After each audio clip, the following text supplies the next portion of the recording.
अयोध्या का रुख करते हैं, जहां पर सीएम योगी आदित्यनाथ पहुंचे हुए हैं और यहां पर विमान सेवा की शुरुआत गोयल जी तो वर्ष से मुख्य जुड़े सलाहकार स्पाइस और ये सौगात दी। सीसीएस फलानी जी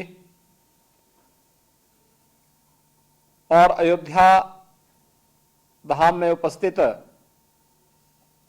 सभी महानुभाव,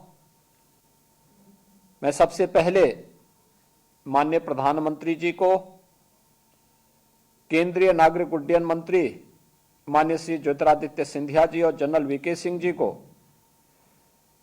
हृदय से आभार व्यक्त करता हूं, जिन्होंने उत्तर प्रदेश में एयर कनेक्टिविटी को बेहतर बनाने के लिए अपना पूरा ध्यान दिया और उत्तर प्रदेश, जिसके कारण आज देश के अंदर एक तेजी के साथ उभरती हुई अर्थव्यवस्था के रूप में स्थापित हुआ है। मेरे लिए आज का दिन इसलिए भी महत्वपूर्ण है, उत्तर को दक्षिण से, पूरब से, पश्चिम से जोड़ने के लिए 8 ऐसी फ्लाइट का शुभारंभ होने जा रहा है।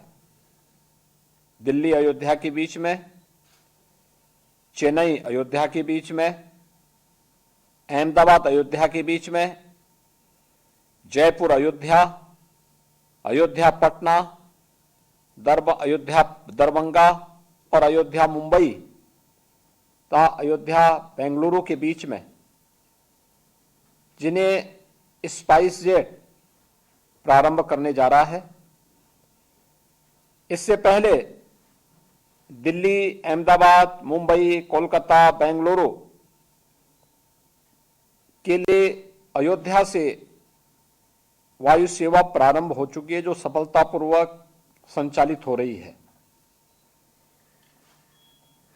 30 दिसंबर 2023 को आदरणीय प्रधानमंत्री जी ने अयोध्या धाम के इस नए एयरपोर्ट का, इंटरनेशनल एयरपोर्ट का उद्घाटन किया था। अभी 1 माह ही हुआ है, लेकिन इस 1 माह के दौरान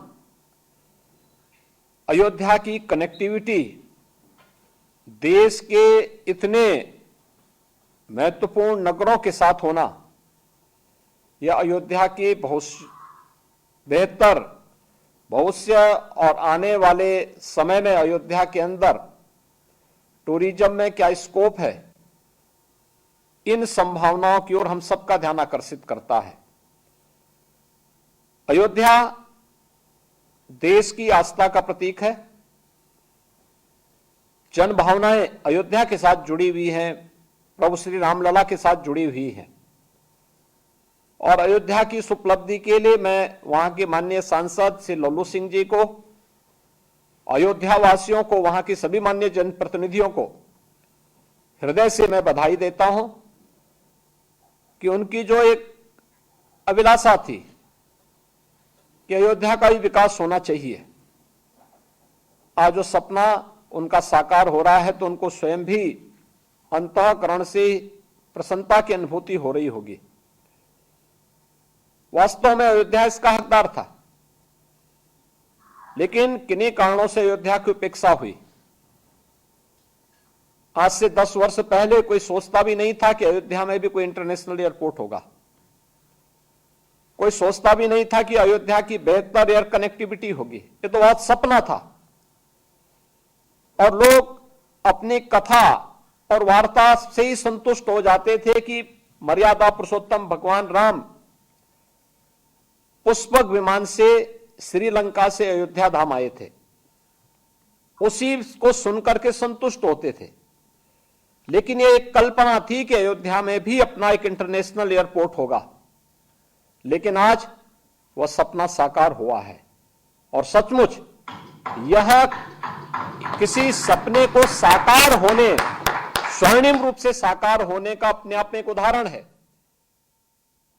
क्योंकि अयोध्या के बारे में लोगों को कभी सपना ही नहीं था कि भाई वहां अयोध्या में इतना बेहतर 4 लेन की सड़कें होंगी, रेलवे की दोहरीकरण के साथ अत्याधुनिक सुविधाओं से युक्त रेलवे स्टेशन होगा और 5 सदी पूर्व जो एक कलंक अयोध्या पे लगाने का प्रयास हुआ था, उससे मुक्त होकर के प्रभु राम के भव्य मंदिर में रामलला फिर से विराजमान होंगे। इस सपने को साकार होते हुए देख करके आज पूरी दुनिया प्रफुल्लित है। 22 जनवरी का कार्यक्रम केवल एक कार्यक्रम मात्र नहीं है, प्रभु तो सर्वव्यापी हैं, लेकिन ये वास्तव में भारत के गौरव की पुनर्प्रतिष्ठा का कार्यक्रम संपन्न हुआ है। भारत के हर नागरिक के चेहरे पर जो तेज है, जो उत्साह है, जो उमंग है, वह एक नए भारत की तस्वीर को प्रस्तुत करता है जो 2047 तक भारत को दुनिया के एक विकसित देश के रूप में स्थापित करने के प्रधानमंत्री जी के संकल्प को पूरा करेगा। और मेरे लिए आस्था के साथ साथ उत्तर प्रदेश के अंदर एक ऐसे उत्तर प्रदेश को देश की आबादी के ग्रोथ इंजन के रूप में अपनी भूमिका का निर्वहन कर पाए, उस देश से अयोध्या का विकास बहुत महत्वपूर्ण है। मैंने देखा है पिछले 10 दिन के अंदर अयोध्या में 25 लाख से अधिक श्रद्धालुओं ने अब तक प्रभु रामलला के दर्शन किए हैं। एक अद्भुत स्थिति है, अलौकिक है, लोगों के लिए कौतूहल और आश्चर्य का विषय बना हुआ है। और यह तब है जब अभी तक सरकार ने बहुत सारी चीजों को रोक करके वहां पर हम लोग श्रद्धालुओं को आने दे रहे हैं जिससे कहीं भी कोई दिक्कत न हो। तो प्रधानमंत्री जी का विजन था कि वहां का इंफ्रास्ट्रक्चर आज इस लायक है कि हम एक साथ अयोध्या धाम में 50 से लेकर के 1 करोड़ तक पर्यटक और श्रद्धालुओं को समाहित करने की सामर्थ्य वहां पे आज अयोध्या रखती है। और हम लोग रामनवमी को इसी प्लान को बना करके चल भी रहे हैं। लेकिन एयर कनेक्टिविटी में जो बेहतर कदम उठाया गया है, सचमुच यह प्रधानमंत्री जी के विजन को माननीय श्री ज्योतिरादित्य सिंधिया जी ने, जनरल वीके सिंह जी ने जमीनी धरातल पर उतारने का कार्य किया है।